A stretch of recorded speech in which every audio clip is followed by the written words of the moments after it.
Hello everyone, my name is Jashmitha B. I am studying first year CSC, Startup Company G3S, Product Present Name Hair Clip, Product Proposed Name Evo Clip. Empathizing, mentioning some of the requirement and feeling about the product as said by the customers during the empathizing activity. First one, anti-slip clip. Second one, adjustable. Defined based on the empathizing stage and considering the feeling and requirement of customers, many few features are added to the existing product name hair clip, futuristic product name Evo clip. I did. Some of the additional features to be added are mentioned here.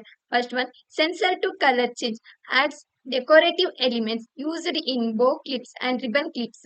Second one, lightweight and affordable. Third one, durable and provides a strong hold common in alligator clips and claw clips. Fourth one, eco-friendly and shiny, polished look.